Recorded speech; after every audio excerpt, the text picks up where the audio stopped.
السلام عليكم ورحمة الله وبركاته، حبايب قلبي وبناتي المحترمين. حبايب عاملين ايه؟ والله وحشني كتير كتير اقسم بالله. معلش يا حبايب اوصرك من ناحية اللايفات وكده. والله يا جماعة ما في نفس اعمل اي حاجة، لان عندي الحالة اللي تعبانة دي بصراحة صدى نفسي جامد. حبايبي انتوا عاملين ايه يا حبايب قلبي؟ يا رب تكونوا بخير. فعلا انتوا السند ليا بعد رب العالمين، بس والله لما القناة هتقع انا ما هشتغل عليها، وهو ربنا اللي بيرزق. حبايب قلبي حبايبي، الواحد لما يكون ملوش نفس الحاجة ويشوف حاجة قدامه بالزعل فالواحد بيبقى مخنوق. حبايبي انتوا عاملين ايه يا حبايب قلبي؟ دعواتكم يا حبايب قلبي، يا رب يشفيها ويشفي كل مريض، اللهم امين يا رب العالمين. ودعواتكم لشهد بنت الامارات وبنت وجوز بنت وجميع موتى المسلمين، وابو رامي وابن اخت ام علي في السعودية، ربنا يرحمهم برحمتكم. ودعواتكم لشعب فلسطين وغزة والمسجد الأقصى، الله يصلح حالكم، الله يروق بالكم، الله يحبب فيكم الرب والحصل في الأرض، الله يستركم دنيا وآخرة، الله يجعل لكم في كل خطوة سلامة يا رب يا رب. ما يجيب لكم أي حاجة وحشة، يكفيكم شر الوحش، يكفيكم شر المستخبي، يكفيكم شر مش عارفة والله العظيم. يعني الدنيا دي خلاص بقت مش عارفة الواحد يقول ايه. حبايبي ما تحرمش منكم ابدا، ربنا يستركم دنيا واخره ويبارك لكم. طبعا يا حبايب قلبي انا شفت فيديو كده يا جماعه، اقسم بالله انا ما اعرف انها دي اخت هناء اللي هي مغتربه في فرنسا.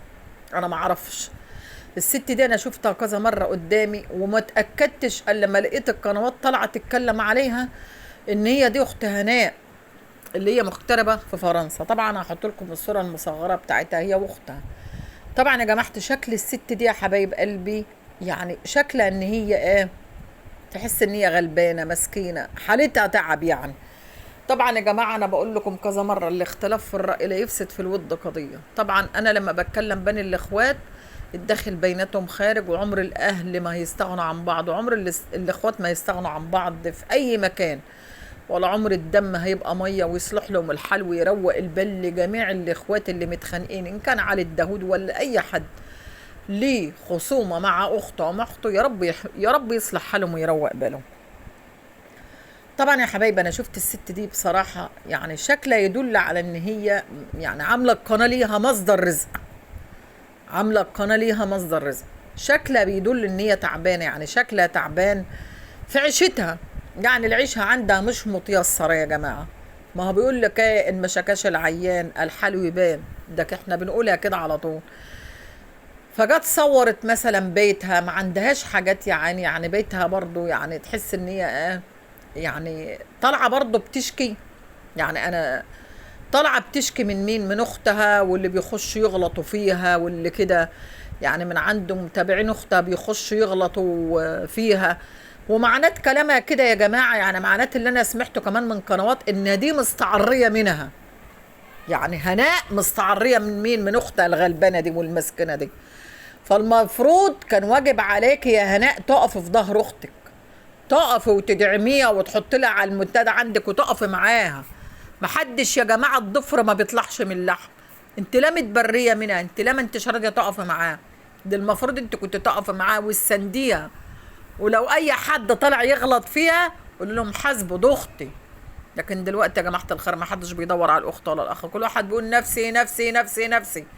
زي يوم القيامه اقسم بالله ما حد بيدور على حد ولا حد بيبص لحد، ولا مش زي ايام زمان كان الاخت تدور على اختها اللي تلاقيها ما عندهاش حاجه يخش يفتش وكده. الاخت تدور على اختها وتقول لي يا اختي ما عندكش اجيبه لك، ناقص اجيبه لك. لا ما خلاص بقى، خلاص الايام دي راحت، اهم حاجه نفسي. لا ما تقفيش ويا اختك يعني، لا ما تقفيش سند ليها، لا ما تحوشيش الناس اللي بيهنوها. حوش الناس اللي بيهنوها حرام، ده بيخش يبهدلوها في الكومنتات وبيشتموها وبيغلطوا فيها. المفروض انت تخرسيهم وتقول لهم لا ده مهما كان دي اختي وانا ستر وغطى عليها، حط لها على المنتدى، اقفي معاها سنديها، سنديها زي ما كنت بتقفي مع اي حد او سنديها. طبعا هيقعدوا يقولوا لي انت يا ام ايمن ده هي ملهاش خرف حد. يا جماعه انا ماليش دعوه بقى بالخير ومش الخير، انا ليا دعوه باختها ديك. اختها دي شكلها باين عليها تعبان يا جماعه، والمفروض هي كانت سنده، المفروض تحط لها على المنتدى، المفروض تقف معاها تشيلها تحوش اللي بيخش يشتموها وبيغلطوا فيها، مش مستعرية منها. لا كده لا، ده الدنيا خالصة، ده الدنيا خالصة يا هناء، والله ما حد ياخد من الدنيا حاجة. والله يا جماعة لو بتخشوا وتشوفوا المستشفيات وتشوفوا المرضى وتشوفوا اللي مبتليين، لا تقولوا والله العظيم لا نختم بالمية ان ما حد بياخد من الدنيا حاجة، وكلها ملوى زي خناقة، ولا حد يجر قنوات ولا يجر بيوت ولا يجر اي حاجة خالص، الا العمل الطيب والكلمة الحلوة، واللي انت هتمديه بايديك هو اللي تلاقيه قدامك.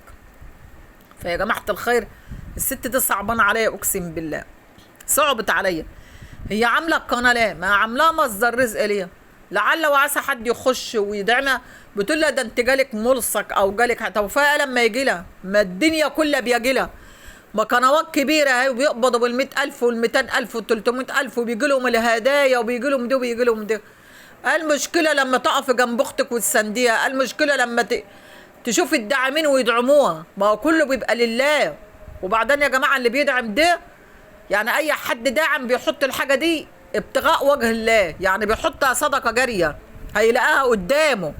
اي حد بيدعم حد يا جماعه بيعملها لله، بيعملها لله. فلما تقفي السند مع اختك ليه؟